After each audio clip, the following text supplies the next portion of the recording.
I am a nurse. I'm volunteering with American Red Cross. I'm from upstate New York, a small town called Gansevoort. From Louisville, Kentucky. My husband and I both have joined the Red Cross locally, and we're just at a point when we got the call for volunteers to go out, we were able to do it. These are personal care bags. These are comfort care bags, I believe is what they call. We have the Red Cross blankets. Tell me a little bit about what your day-to-day duties are here. The very first thing to do is kind of forge relationships, because you want people to trust you. They're not going to come to you with any concerns until they know they can trust you. As a nurse, your services are in high demand here, I'm guessing.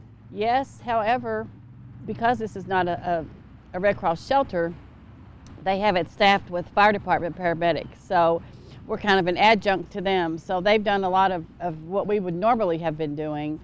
But that does free us up to do more kind of case management things. People had to leave their homes without their insulin, their glucometers, they just grabbed and ran. What are these particular cots used for? This one area is for evacuees or clients that have some medical needs that maybe need a little closer eye by the nurses. And you work with the Irving Fire Department on that, on the medical calls? Yes, we do have 2 EMTs on staff here 24/7. I'm sure you encounter a lot of heart-wrenching stories. Give me a sample of what you hear. I think a lot of people, they either want to talk about it or they do not want to talk about it. But the ones that will talk about it, I think it's kind of a healing thing for them. We had to leave by boat. The water came to here, to the waistline. So we had to get my mom out. We had to flag the helicopters down and get people to come in with boats to get us out because the water was just too high. Kids, I'm talking to the kids really, they want to tell, they want to talk. And so one little girl keeps talking about the frog that she was watching trying to swim up current. Like the things that they focused on, it's just, I was on the roof waiting for somebody to be rescued and an alligator swam by, I heard that. They didn't have e-strollers. They had one high chair. I got a high chair and 4 strollers. We had an employee that actually donated the high chair. Tell me about the partnership you've seen with the city of Irving. It's been amazing.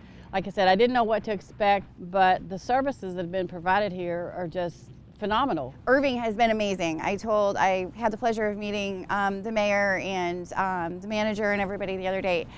I still am in awe at the response of the city of Irving for people that weren't even residents of Irving. They lived 5-6 hours away. They have activities for the children, which is a huge thing because these parents are just overwhelmed, they're worn out. What kind of help are you getting here? Basically everything. They're making sure we eat, they're making sure we have clothes, they're making sure that we get medical attention. So they're doing an excellent job over here. All the residents have bonded together and they've kind of formed a family and they are helping each other out. Everybody's just being pulled together as a family, whether we speak in English or we speak in Spanish. The language of helping and love and being there for people, it's all the same language. One of the things that I voluntarily did over here, because I'm also a licensed stylist, I voluntarily cut everybody's hair in here. So you said this is your favorite area? This is my favorite area. I know every dog by name. The pets, that's a whole different story. It's really very comforting. I will tell you right now, I would hate to have to leave my dog behind. They've just done an amazing job. Amazing. You form personal relationships with these evacuees. I have. And so now that some of them are starting to go home, or family from other towns, other states are coming in to pick them up. Part of me is sad because they're leaving, but I know that they're not living here. I'm not going to live here either. I just want them to be okay. And so I'm happy that they have the opportunity to move on. There's some people that are still wondering where they're going. What's your hope now? My immediate hope is that I could stay here until these people got relocated, that I've formed relationships with. Unfortunately, that's probably not going to happen because we have bigger needs in larger shelters. But my hope is that as long as these clients can stay at Irving, that they'll continue to receive ultimate care.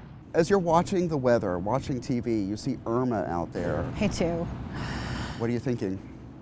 I'm thinking, number one, oh my gosh, am I going home or am I going to Florida? But I will say the conference call we had the other day, they made it very clear that they're not pulling Red Cross workers from here to go to Irma. There's a lot of work here to be done. I wonder how just as a society can we deal with two if this happens again so close together. It makes me sad. What motivates you to make a difference? Well, I'm just doing what I would want someone to do for me. It's a life-changing experience for me. We appreciate everything they're doing around here for us right now.